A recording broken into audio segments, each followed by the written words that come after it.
Europe. We're going straight into our interview with Bogusław Chrabota, editor-in-chief at the Rzeczpospolita Daily. Hello and welcome to TVP World. Hello, welcome. Nice to see you again. Good afternoon, sir. Delighted to have you with us. Let me start on a positive note, right? Because there's been a whole array of stories discovered by journalists. We could name Watergate, if you will. And I was wondering if Poland has such a story. What would be the most outstanding story, investigative, when it comes to investigative journalism, perhaps?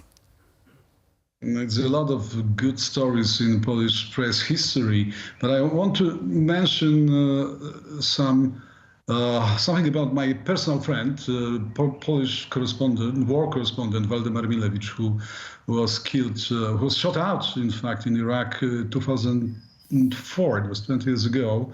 He was a typical war correspondent going to the place of fire. Brave guy, very consequent in his bravery, and he was shooting and covering all stories from the beginning of 90s, including Rwanda, Israel, Russia, Pridnestrovia, and other places that he was a TVP correspondent. He wrote some books also, but his great job was really good TV reporting, and he was shot down in Iraq 2004. I remember these days very, very well, in a bright sun. He was killed together with his cameraman. There was open fire on the road from Baghdad to one of the small cities in the countryside. And we got this news very quickly. It was very sad for us. And until today, every day on the every year on the 3rd of May, I'm just coming to him, and I'm trying to recall who he was. And in fact, what I can even advertise, there is in Teatr Polski, there is a new performance conducted by one of the good Polish directors. It's Prime Time. It's the title of this monodrama shown in Teatr Polski. I think that everyone who is really interested in war correspondent psychology and psychosis, it's really good to see this theater performance in Warsaw. Waldemar Milewicz was indeed a very outstanding figure. Many other journalists also lost their lives, right, or trying to deliver information. I remember also Marie Coven, right, who lost her life in Syria, and others, right? Oh, exactly. But going beyond physical safety, there are many challenges that journalists are facing today. In fact, the report by Reporters Without Borders actually mentions a very new challenge, a very new danger that has emerged quite recently, and that is the use of generative AI. Now, do you think that we are prepared to deal with that? Because they have already outlined one scenario which played out during the elections in Slovakia. Basically, a journalist was involved in a deepfake video and ended up being implicated in voter fraud. Now, all of that was fake, naturally, but the damage was done. Do you think that we should follow the recommendation contained in one of the reports prepared by RSF? They suggest there should be separate criminal offence producing and disseminating deep fakes, because this is something that is not simply covered sufficiently by the existing legal systems. That's true. Deep fake, that's one of the points. The second is just fake news. Another one is just the fake presented in social platforms. But it doesn't relate with our job. This is not journalism, not professional journalism we do.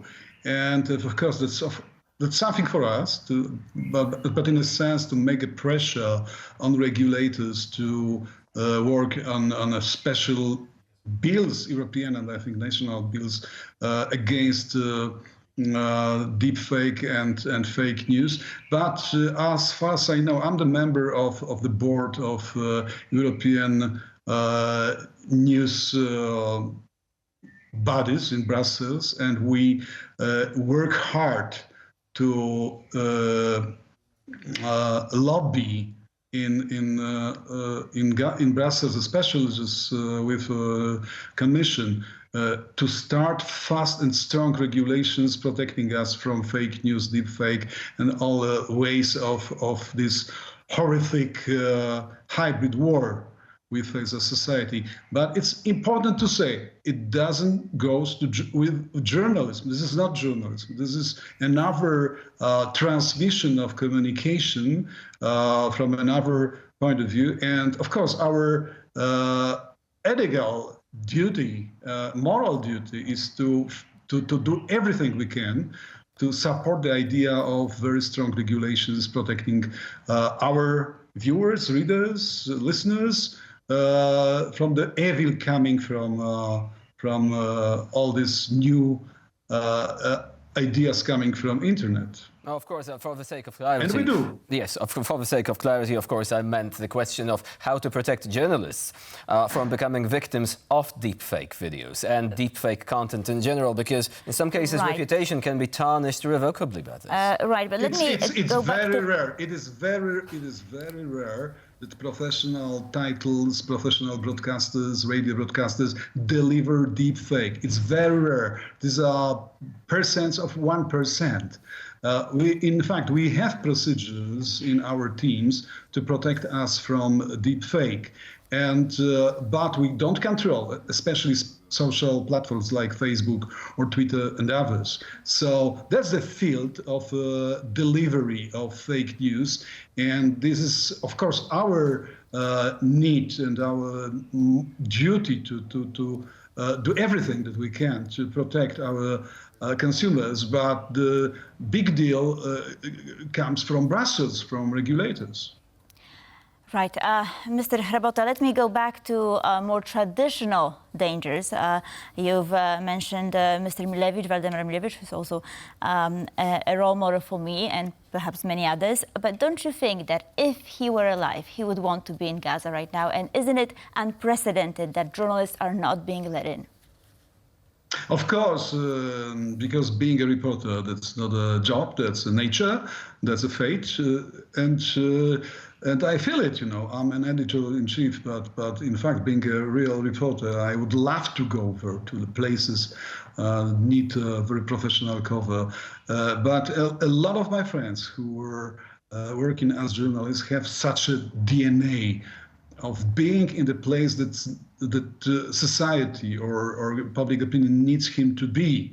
And with no question, Waldemar Milewicz, if he's alive, he would run down quickly to Gaza to report, not to evaluate.